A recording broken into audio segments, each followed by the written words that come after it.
c'est bon, ça va.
Est-ce que je veux te prendre en photo?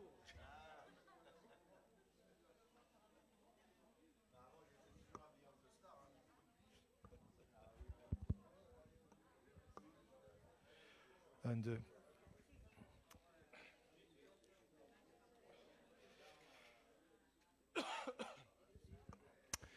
Voilà, bon après-midi à tout le monde. On va commencer ces moments. Oh, tu peux me baisser un chouïa. Voilà, on est content de se retrouver.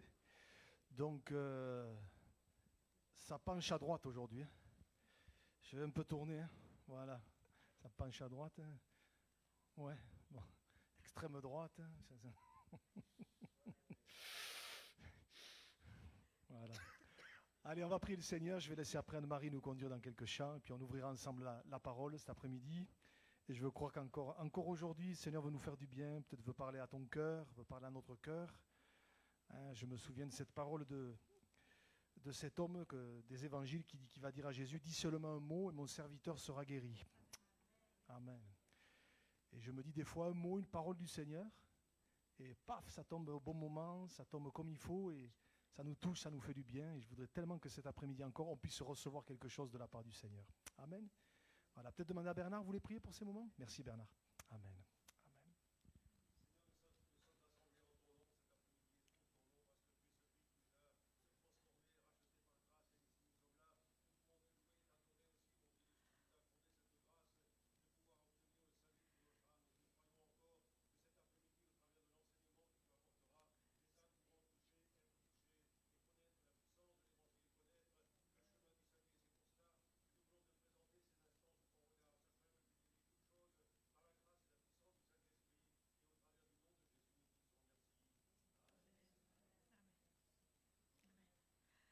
Bonjour tout le monde.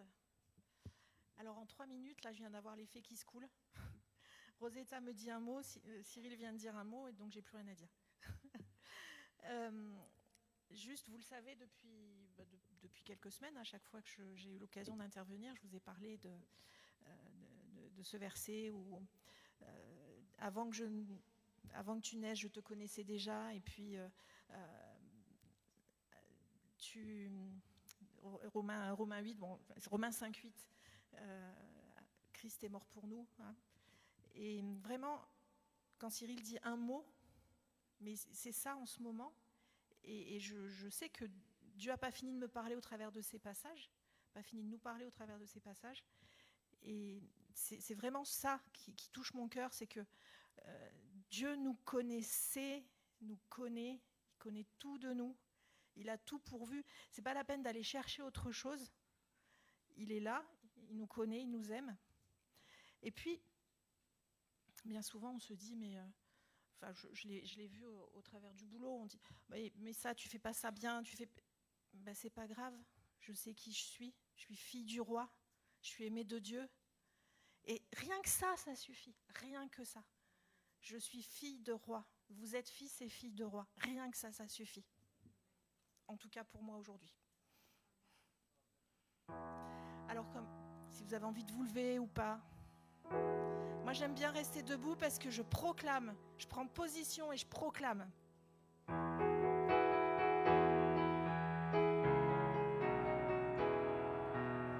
Qui suis-je pour que le roi des cieux ouvre ses bras?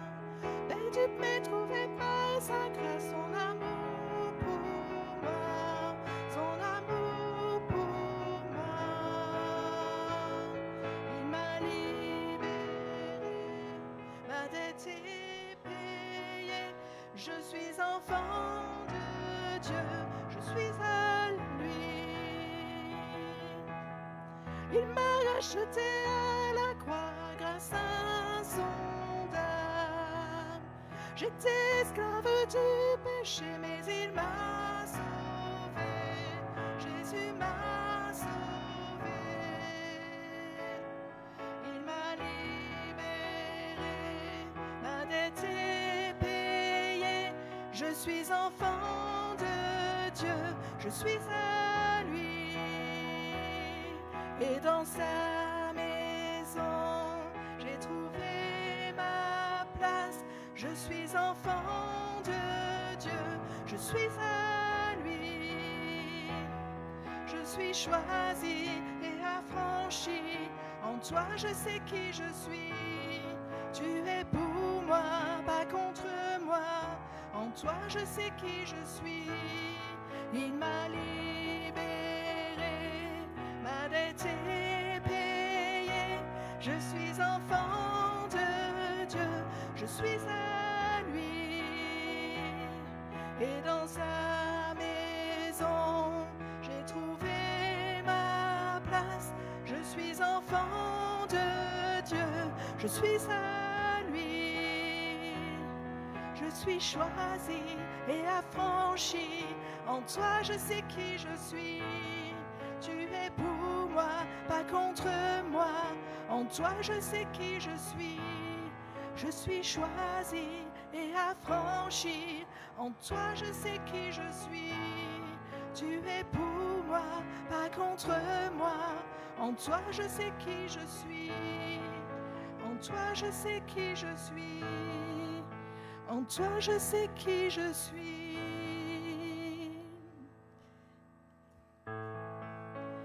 Tu dis que tu m'aimes quand je ne ressens rien. Tu dis que je suis fort, mais quand je me sens faible. Tu dis que tu me tiens, même si je crois tomber.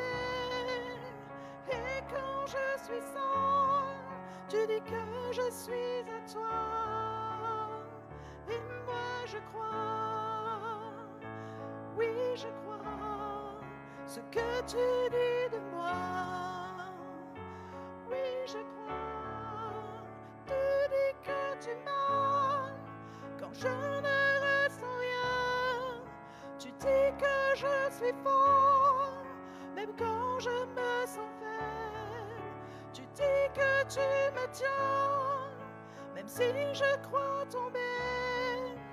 Et quand je m'égare, tu dis que je reste à toi. Et moi je crois, oh oui je crois, ce que tu dis de moi. Oh oui je crois, et moi je crois, oh oui je crois, ce que tu dis de moi.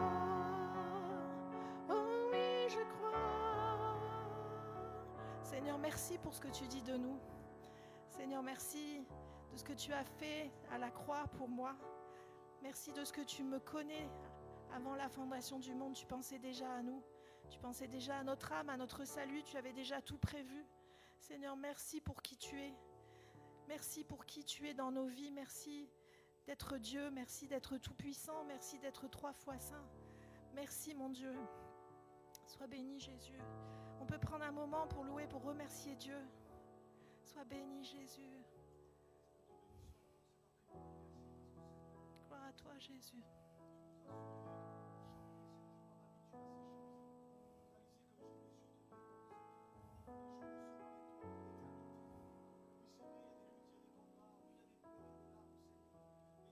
Sois béni Jésus.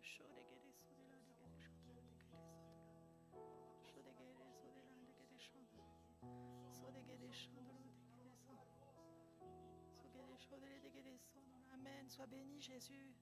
Tu es le roi des rois, tu es les 3 fois saint, tu es le Seigneur des seigneurs.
Tu dis que tu m'aimes quand je ne ressens rien.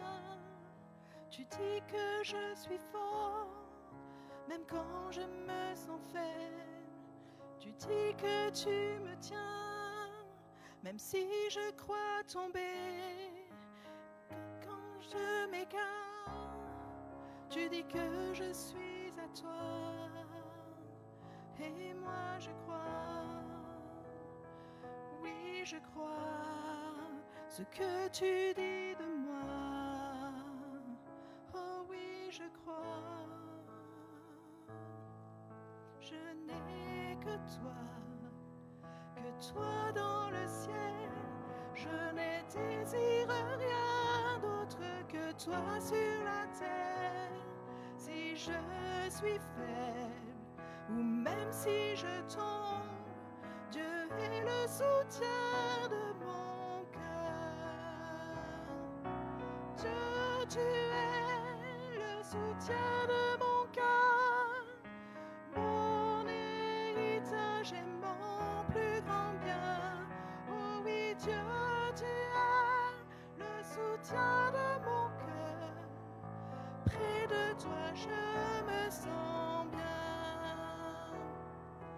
Quand mon cœur était plein d'amertume, je perdais la raison et je n'y voyais plus rien.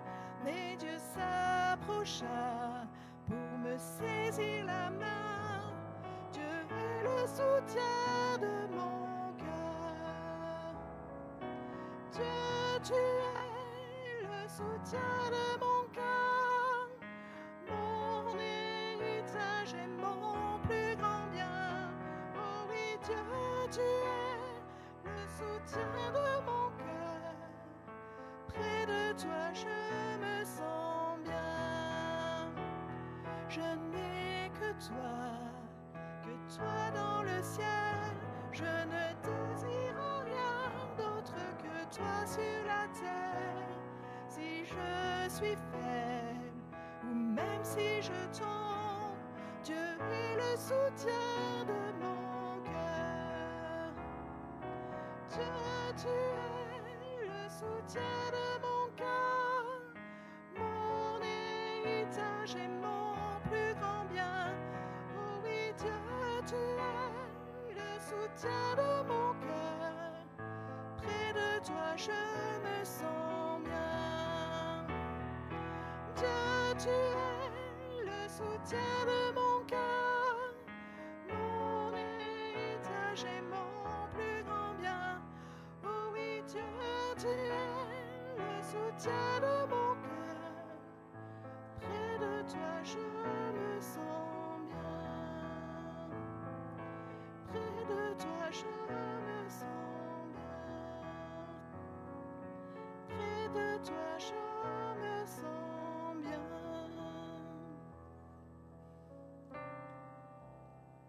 Je ne veux personne d'autre, personne d'autre, personne d'autre que toi, Jésus. Je ne veux personne d'autre, personne d'autre, personne d'autre que toi, Jésus.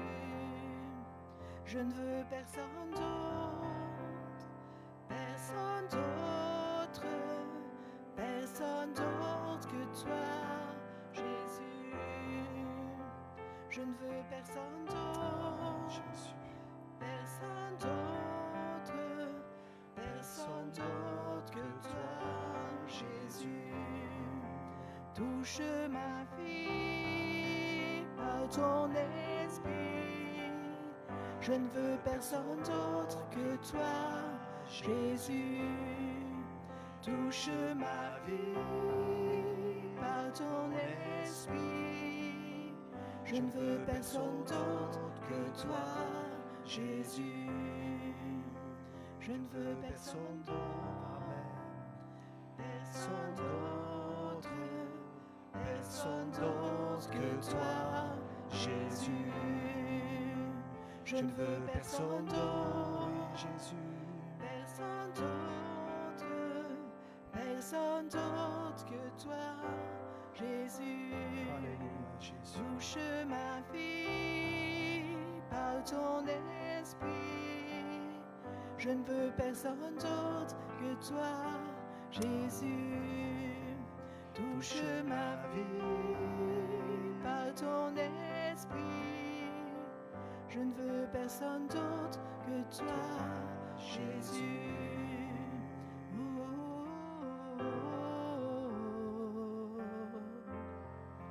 Tu changes ma vie, Seigneur Jésus.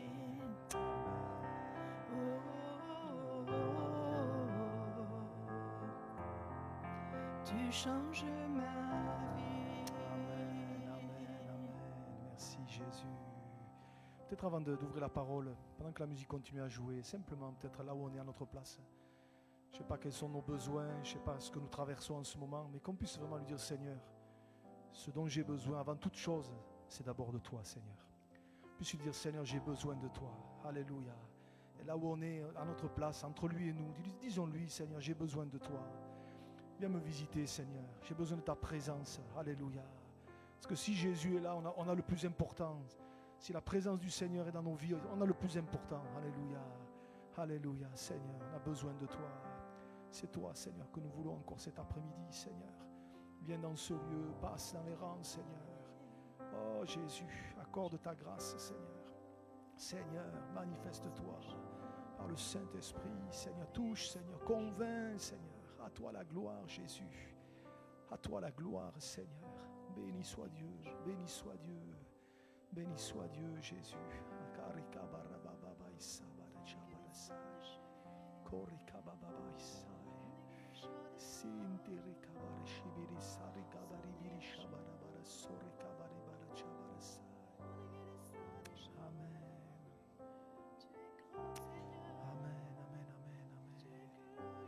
Merci Seigneur, merci Seigneur. Tu es digne Jésus, c'est de toi dont nous avons besoin. C'est toi que nous voulons Seigneur. Étends tes mains, étends tes mains, sauve Seigneur, sauve Jésus, sauve Jésus. Alléluia. On le rechante une dernière fois, je n'ai personne d'autre. Une dernière fois ensemble.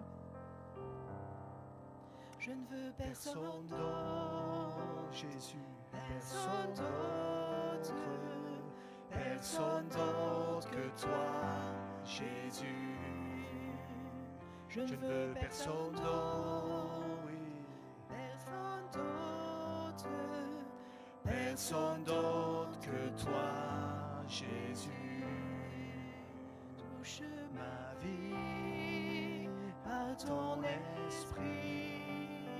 Je ne veux veux personne d'autre que toi, Jésus.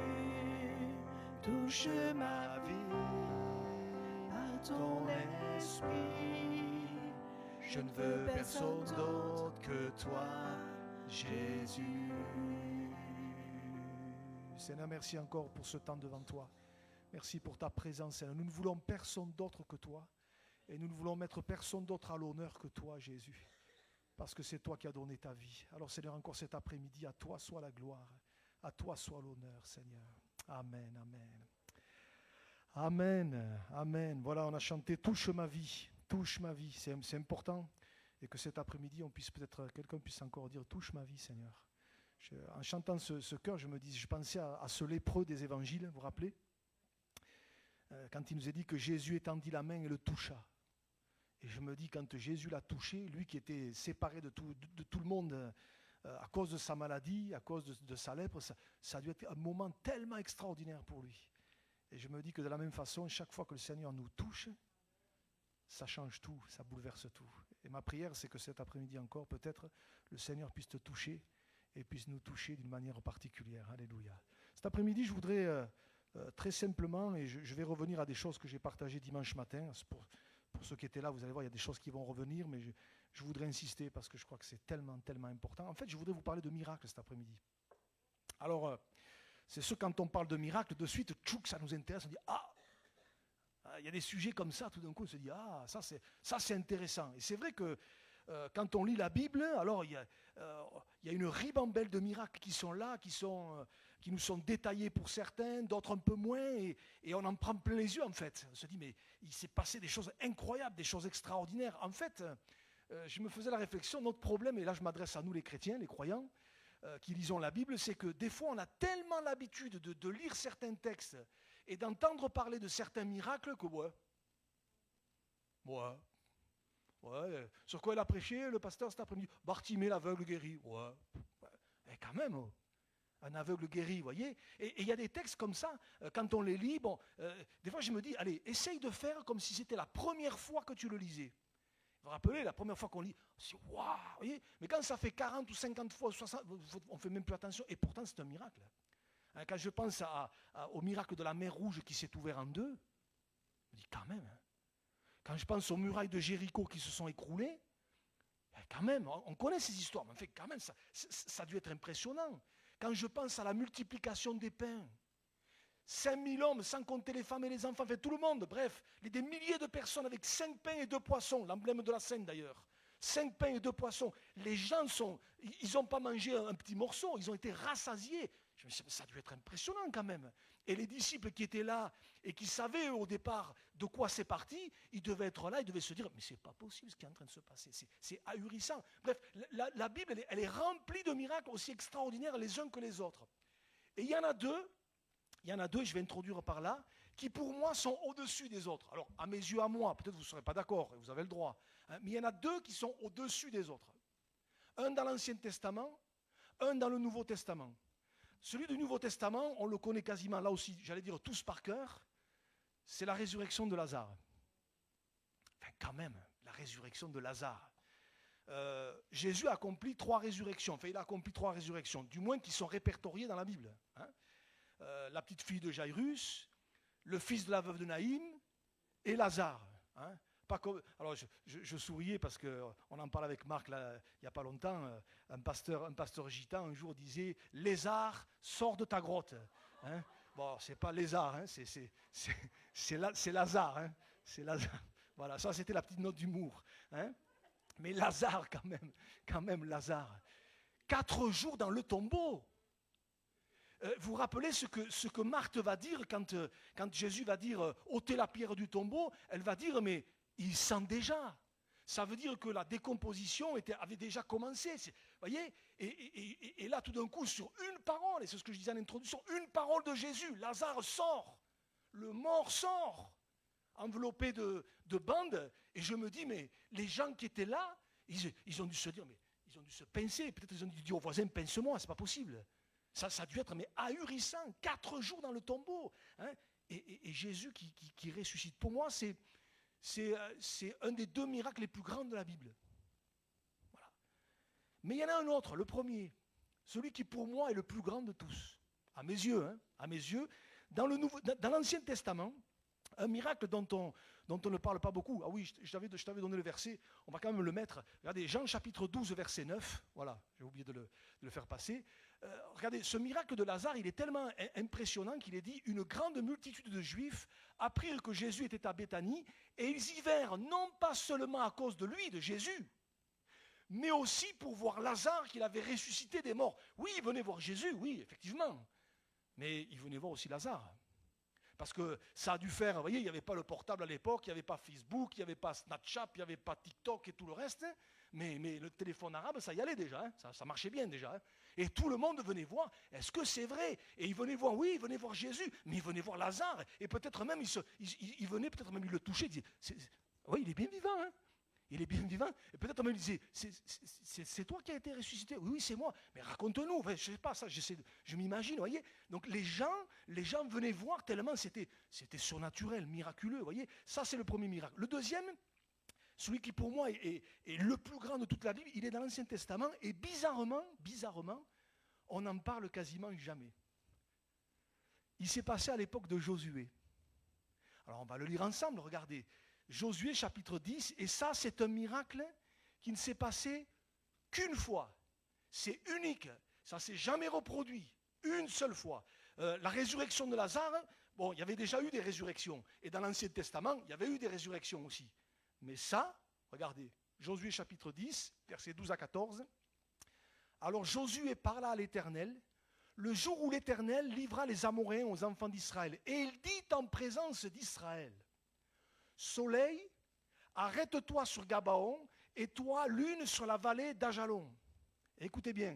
Et le soleil s'arrêta, et la lune suspendit sa course, jusqu'à ce que la nation eût tiré vengeance de ses ennemis. Cela n'est-il pas écrit dans le livre du juste? Le soleil s'arrêta au milieu du ciel, et ne se hâta point de se coucher presque tout un jour.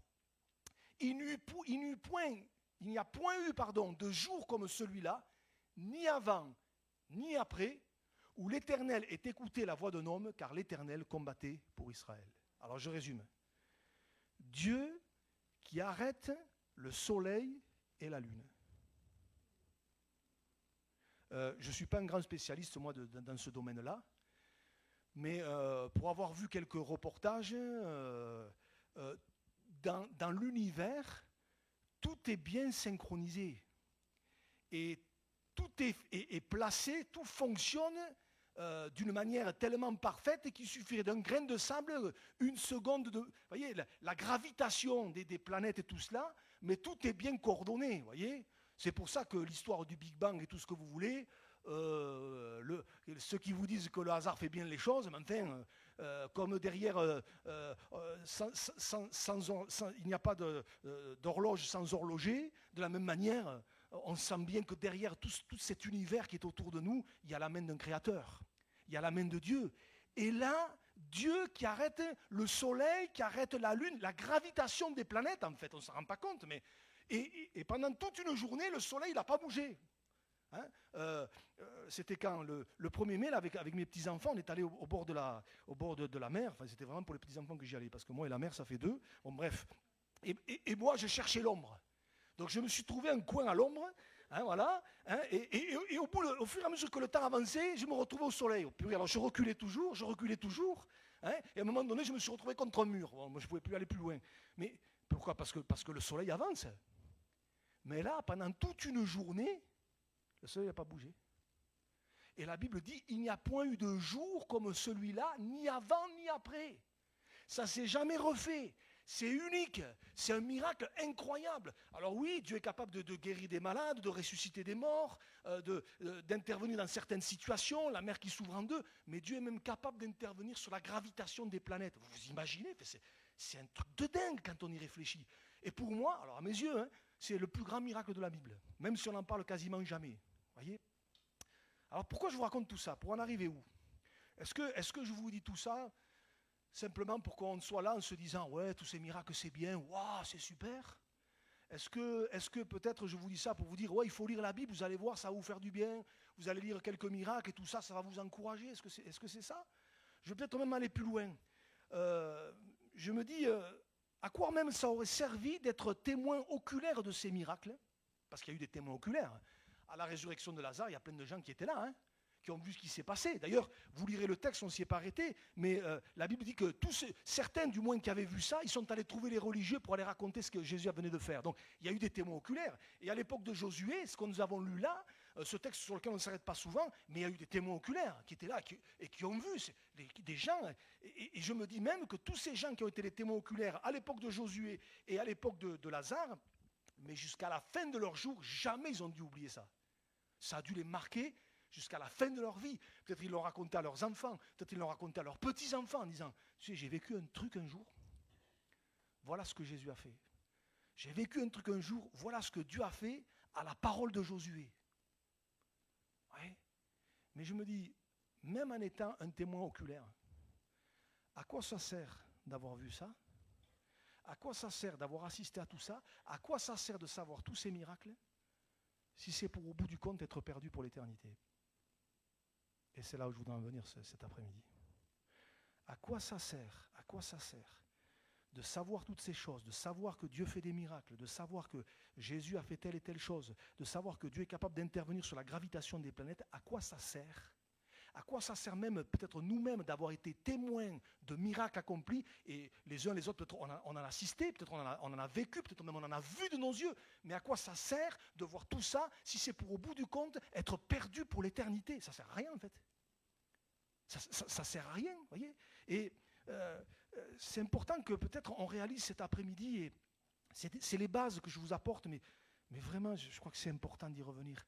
Est-ce qu'on réalise qu'il y aura des gens, des hommes, des femmes qui seront perdus pour l'éternité, alors que peut-être ils auront été mis au contact de l'Évangile, alors que peut-être ils auront su les miracles du Seigneur, alors que peut-être ils auront même vu, peut-être même expérimenté eux-mêmes, peut-être ils auront expérimenté des exaucements de prière, et pourtant ils seront perdus pour l'éternité parce que jamais ils n'auront ouvert leur cœur à la grâce de Dieu.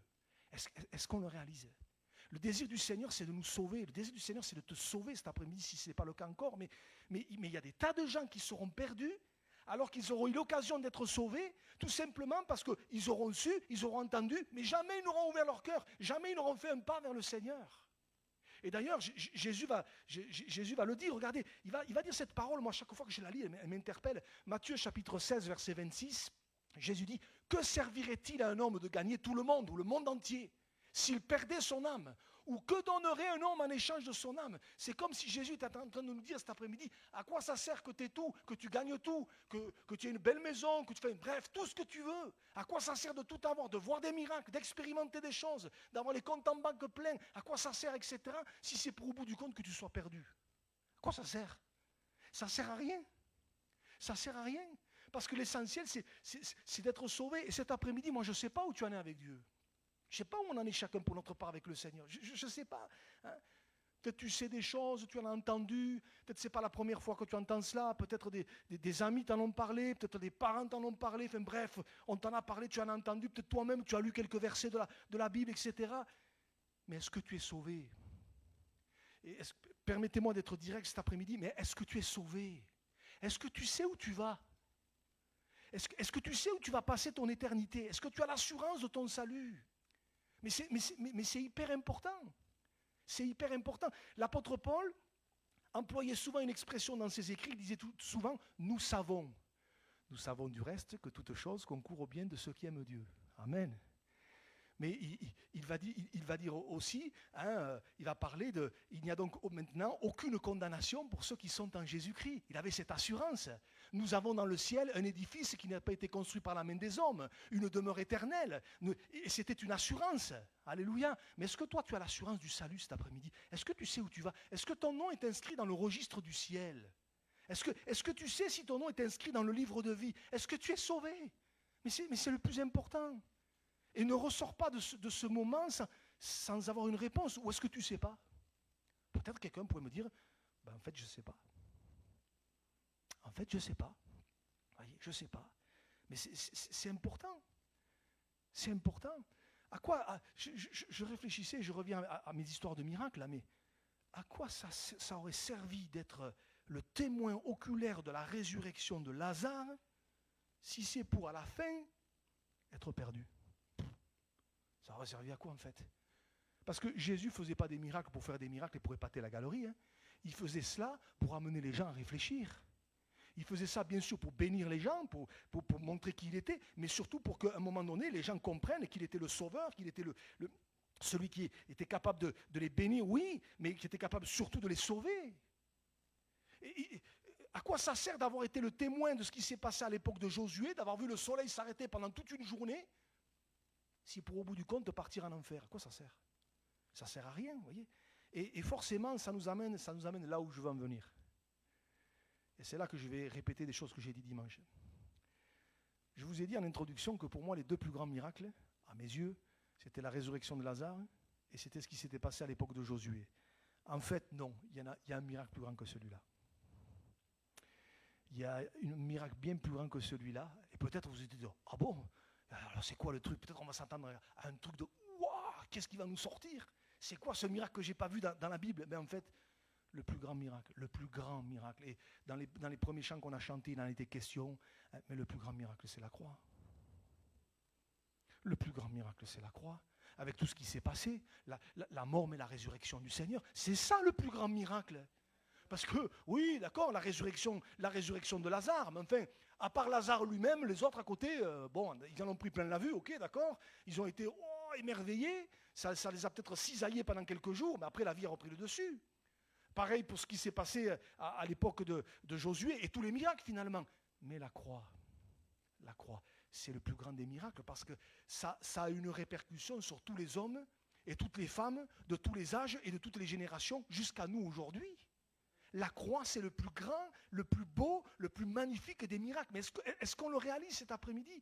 La croix, ce n'est pas simplement une histoire du passé, ce n'est pas simplement un fait de l'histoire, mais tout est basé sur cela. Nous sommes en 2025, après Jésus-Christ, après ce qui s'est passé à la croix. Voyez? Et quand même, est-ce qu'on réalise que Jésus, c'est celui qui est descendu du ciel, qui s'est fait homme, qui a pris le corps d'un homme avec ses limites, avec ses faiblesses. L'apôtre Paul dira qu'il est devenu semblable aux hommes, il s'est humilié lui-même, se rendant obéissant, même jusqu'à la mort de la croix. Il est venu, il s'est abaissé, il a accepté de se départir de sa gloire, il a accepté de se départir des attributs de sa gloire. C'est quand même incroyable. Regardez, un verset sur lequel on ne s'arrête pas souvent, c'est Jésus dans la prière sacerdotale qui va dire ceci, Jean 17, verset 5. Jésus dira, et maintenant toi, Père, glorifie-moi auprès de toi-même, écoutez bien, de la gloire que j'avais auprès de toi avant que le monde fût. De la gloire que j'avais auprès de toi avant que le monde fût. Vous vous rendez compte ce que Jésus a quitté? Et il a quitté cette gloire, et avec nos raisonnements humains, moi j'ai du mal à concevoir cela. Mais il a quitté cette gloire pour prendre une forme humaine, un corps humain comme le nôtre, avec ses limites, avec ses douleurs et tout ce qui va avec. Jésus a eu faim, Jésus a eu soif, Jésus a été fatigué, Jésus a dormi, etc. Et il a fait tout cela pour aller jusqu'à la croix et donner sa vie et mourir comme un brigand et un malfaiteur. Si ce n'est pas le plus grand des miracles, ça. Et il l'a fait pour toi et moi, pour moi et toi, et il l'a fait pour tous les hommes et pour toutes les femmes de toutes les générations et de tous les siècles. Mais c'est le plus grand des miracles, ça. C'est le plus grand des miracles. Et d'ailleurs, l'apôtre Paul le dira. Rappelez-vous ce passage, Romains chapitre 5. On va le lire. Moi, ce texte, Anne-Marie, excusez-moi, on va se répéter. On ne fait que se répéter tous les deux, mais ce n'est pas grave. Paul qui dit, « Car lorsque nous étions encore sans force, Christ au temps marqué est mort pour des impies. » Regardez la suite. À peine, et c'est vrai, à peine mourrait-on pour un juste. Quelqu'un peut-être mourrait-il pour un homme de bien. Et c'est vrai que dans l'histoire, il y a des gens qui, des fois, se sont sacrifiés pour quelqu'un, pour une cause. C'est déjà arrivé, vous voyez. Et c'est ce qu'un petit peu l'apôtre est en train de dire. Mais il rajoute, mais Dieu, prouve son amour envers nous, envers toi, envers moi, en ce que lorsque nous étions encore des pécheurs, on n'était pas parfaits, on n'est toujours pas. On a encore des travers, on a encore des défauts. Mais lorsque nous étions encore des pécheurs, Christ est mort pour nous. Alléluia. Mais c'est un miracle, ça. C'est un miracle. Jésus qui donne sa vie pour des pécheurs. Jésus qui donne sa vie pour des gens qui ne l'ont pas calculé, qui n'en veulent pas. Jésus qui va dire sur la croix, on l'a vu dimanche, Père, pardonne-leur car ils ne savent ce qu'ils font. Et vous savez, si le centenier qui a dit assurément cet homme était fils de Dieu a été convaincu et saisi ce jour-là au pied de la croix, c'est parce que jamais il avait entendu quelqu'un pardonner à ses bourreaux. C'était toujours le contraire qui se passait. Il avait l'habitude d'entendre des gens qui maudissaient, qui blasphémaient contre tous ceux qui étaient là devant. Mais là, Jésus qui prie pour ses bourreaux, qui prie pour tous ces gens qui sont là, qui regardent, qui le maudissent, qui se moquent. Mais il n'avait jamais vu ça, lui, et son cœur a été touché. Le plus grand des miracles, c'est la croix. C'est la croix. Et comme je le disais dimanche, mais toute la Bible, elle est là pour nous amener au pied de la croix. Et tous les miracles qui sont accomplis ici ou là, mais n'ont qu'un seul but, nous amener vers celui qui en est l'auteur et nous amener au pied de la croix. Tout nous ramène à la croix, parce que c'est là que tout se joue. C'est là que Jésus a remporté la plus grande des victoires sur le péché, sur le diable, sur la mort. C'est là que notre salut a été accompli. C'est là, à la croix, que Jésus a tout accompli. D'ailleurs, sa dernière parole, c'est « tout est accompli ». Littéralement, c'est « tout est payé ». C'est pour ça que c'est le plus grand des miracles. Il n'y a plus rien à faire cet après-midi. Il suffit simplement d'ouvrir son cœur et de croire. Alors oui, peut-être, j'aimerais peut-être dire à quelqu'un, peut-être tu pries pour que Dieu te donne, je ne sais pas moi, un travail, une femme, un mari, ou autre chose. Et ce n'est pas interdit, hein, ce n'est pas un péché ça. Hein. Et tu as raison. Peut-être autre chose, dans un domaine, dans un autre. Mais je voudrais te dire, mais le plus important d'abord, c'est le salut de ton âme. C'est que tu sois sauvé. C'est que tu sois sauvé d'abord. Après le reste, d'ailleurs, Jésus le dira, cherchez premièrement le royaume de Dieu et sa justice et tout le reste vous sera donné par-dessus. Donc t'inquiète pas, le Seigneur va te bénir dans ces domaines. Mais d'abord le salut de ton âme. D'abord le pardon de tes péchés. D'abord ça. Que tu repars de celui en sachant où tu vas. Je voudrais faire peur à personne, mais la vie, elle ne nous appartient pas. Hein. Peut-être demain, on n'est plus là. Hein. Peut-être demain, on n'est plus là. Ou après-demain, on n'est plus là.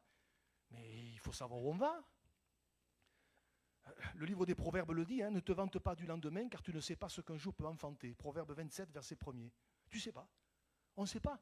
Donc Seigneur, moi je veux avoir cette assurance de la vie éternelle. Je veux savoir où je vais. Et c'est pour ça que la croix a eu lieu. Pour nous donner l'assurance du salut. Jésus a payé le prix. Il a été la victime expiatoire. Il est celui qui a pris notre place à cause de notre péché. La condamnation est tombée sur lui. Celle qui devait tomber sur nous, Jésus l'a prise sur lui pour que nous recevions le salut de notre âme et le pardon de nos péchés. Alléluia. Et c'est pour ça que le diable a tout fait pour empêcher Jésus d'aller à la croix. Il a tout fait. Regardez, déjà, dès la naissance de Jésus, il y a cette histoire-là. On ne s'arrête pas souvent. Des fois, on pense que c'est un épiphénomène. Mais en fait, non. Quand Hérode a voulu faire tuer tous les enfants mâles d'en dessous de 2 ans. Vous vous rappelez cette histoire? Mais derrière, il y avait l'ennemi qui voulait liquider Jésus.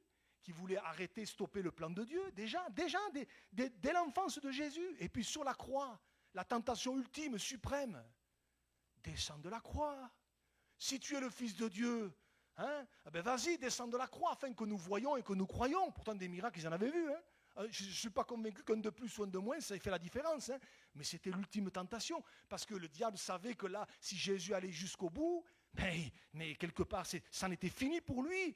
Et quand le tout est accompli a été prononcé, c'est là que la Bible nous dit que les rochers se sont fendus, des morts ont ressuscité, le voile du temple s'est déchiré depuis le haut jusqu'en bas, et pas depuis le bas jusqu'en haut, mais depuis le haut jusqu'en bas. Et là aussi, il y a tout un message. Parce que le salut vient du ciel. Alléluia. Ça ne part pas de la terre, ça vient du ciel jusqu'en bas. Alléluia. Et là, la croix, la plus grande et la plus belle des victoires a été remportée. Alléluia. Mon frère, ma soeur, mon ami, est-ce que tu es sauvé? C'est ça le plus important. Les miracles, oui, mais le plus grand, c'est la croix pour que toi, tu sois sauvé. De toute façon, un jour, tout sera détruit.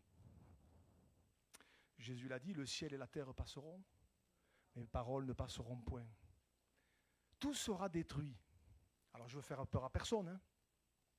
Mais ce n'est pas moi qui le dis, c'est la Bible qui le dit. Même cette terre sera détruite. Vous le saviez ça? C'est pas moi qui le dis, hein. Regardez, 2 Pierre chapitre 3 verset 10. Regardez, on va passer 2 versets, 2 Pierre chapitre 3 verset 10. Le jour du Seigneur viendra comme un voleur. En ce jour, écoutez bien, les cieux passeront avec fracas, les éléments embrasés se dissoudront, écoutez bien, et la terre, avec les œuvres qu'elle renferme, sera consumée. Cette terre telle que nous la voyons aujourd'hui, alors peut-être pour ceux qui se disent athées, ils vous regarderaient et vous diraient mais c'est ce que la Bible dit. La terre, avec les œuvres qu'elle renferme, sera consumée. Et si vous n'êtes pas convaincu, regardez Apocalypse chapitre 2, verset 11, il est dit ceci. Puis je vis un grand trône blanc, et celui qui était assis dessus, la terre et le ciel s'enfuirent devant sa face, et il ne fut plus trouvé de place pour eux. Cette terre, elle va disparaître à un moment donné, elle va disparaître. La seule chose qui restera à la fin, c'est la croix. Parce que ceux et celles qui seront dans l'éternité, dans la présence de Dieu, le seront seulement et uniquement à cause de l'œuvre de la croix. C'est tout. Il restera que la croix. Mon ami, je ne sais pas cet après-midi où tu en es, mais peut-être encore une fois, le Seigneur insiste parce que ce qu'il veut, c'est que tu sois sauvé. Et que si tu n'as pas encore pris cette décision au travers de ce simple moment, le désir du Seigneur, c'est qu'à un moment donné, tu ouvres ton cœur, tu dis, Seigneur, j'arrête de résister, j'arrête de raisonner, j'arrête de repousser. Hein, je ne veux pas faire comme certains dont il est dit qu'ils ont toujours remis à plus tard, on verra plus tard, une autre fois, une autre réunion, une autre prédication. J'ai tellement de choses à faire, j'ai tellement de choses à penser, il y a ça. Non, c'est aujourd'hui le jour du salut, c'est maintenant. C'est maintenant. C'est maintenant. Et c'est important. Et les miracles, oui, les miracles n'ont qu'un seul but, c'est de nous ramener vers le plus grand. C'est Jésus qui donne sa vie. Alléluia. Peut-être j'aimerais nous dire aussi à nous les croyants. J'aimerais nous dire à nous les croyants, et je vais répéter ce que j'ai dit dimanche, parce que je crois que c'est important. Mon frère, ma soeur, ne nous habituons jamais à la croix. Ne nous y accoutumons pas et ne nous y habituons pas. On s'habitue à tout, vous savez, à tout. Voilà, bon, on entend, on sait. Ouais, on sait, ouais. Presque, il y a des fois, on pourrait presque prêcher à la place du pasteur. Mais bon, mais ne nous habituons pas à ça. Quand nous prenons le pain et le vin le dimanche, et je dis pour moi, hein, je me mets de premier, mais si on ne fait pas attention, allez, c'est l'habitude. Hein. Mais qu'est-ce que dit l'apôtre Paul? Ça sera le dernier verset, 1 Corinthiens, chapitre 11, verset 26. Car toutes les fois que vous mangez ce pain et que vous buvez cette coupe, qu'est-ce qu'on fait? Qu'est-ce qu'on est en train de faire? On n'est pas en train d'accomplir un truc religieux. On n'est pas en train de meubler le temps. On n'est pas là en train de, je ne sais pas moi, voyez, bon, on le fait parce que c'est comme ça. Non. Vous annoncez la mort du Seigneur, vous annoncez la croix, jusqu'à ce qu'il vienne. Alléluia. Et jusqu'à ce qu'il vienne, on veut parler de la croix, on veut parler de ce qui s'y est passé, on veut parler de sa signification et de ce que ça comprend derrière, parce que ce qu'on veut, c'est que les hommes et les femmes soient sauvés. Alléluia. Et toutes les fois, c'est pour ça, et là je vous une petite parenthèse, et je me le dis à moi en premier, le moment de la Sainte Seine, ou de la Seine, c'est un moment sérieux et important. Moi je crois qu'au moment de la Seine, on peut être guéri. En prenant le pain et le vin, on peut être guéri. C'est par ces meurtrissures que vous êtes guéris. Alors, je le dis à des gens qui sont convaincus, chaque fois que nous prenons le pain et le vin, on n'est pas en train de refaire le sacrifice de Jésus. Hein? Non, non, non. On est en train de le rappeler. Faites ceci en mémoire de moi. Hein, dira l'apôtre Paul et dira Jésus. Faites ceci en mémoire de moi. On n'est pas en train de le refaire. Il a été fait une seule fois. Une seule fois. Et ce sacrifice, il est parfait.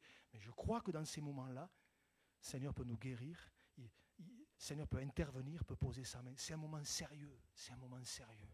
Et même si des fois, bon, on est là, il y a le service, ça passe, tout ça. Et des fois, je vais peut-être me faire lapider à la sortie, mais des fois, je trouve que ça manque un peu de sérieux. On est là, ça passe, ça parle, ça rigole. Et dites, c'est sérieux quand même. Hein, c'est un moment solennel. Hein, sans en faire le truc guindé, mais quand même. On est en train d'annoncer la mort du Seigneur jusqu'à ce qu'il vienne. Je me dis, Seigneur, le moment de la scène, c'est un moment sérieux. Et je suis convaincu que dans ces moments-là, il peut se passer des choses. D'ailleurs, vous vous rappelez qu'il semblerait qu'à Corinthe, c'était l'edge. Hein, vous vous rappelez, il y a la suite du texte. On ne le lit pas trop. Hein. C'est pour ça qu'il y a parmi vous, Corinthiens, beaucoup de malades et qu'un grand nombre sont morts. Ça, allez, on enlève le verset. Mais pourquoi? Parce qu'à Corinthe, il était léger, quoi. Seigneur, garde-nous de la légèreté. Hein. Garde-nous de la légèreté. Mais c'est important. Et ces moments, peut-être, et je me le mets en premier, hein, Seigneur. Quand je prends le pain, le vin, vraiment, je veux me souvenir, Seigneur, de ce que ça représente. Le plus grand des miracles. Tu donnes ta vie pour que moi, je sois sauvé. Tu donnes ta vie, tu verses ton sang pour que mes péchés soient effacés. C'est le plus grand des miracles. Mon frère, ma soeur, rappelons-nous toujours de ça. Ne nous y habituons pas. C'est pas comme si c'était normal. Des fois, on a tellement l'habitude, surtout quand ça fait 20 ans, 30 ans, 40 ans. On a tellement l'habitude. C'est le plus important. C'est la croix.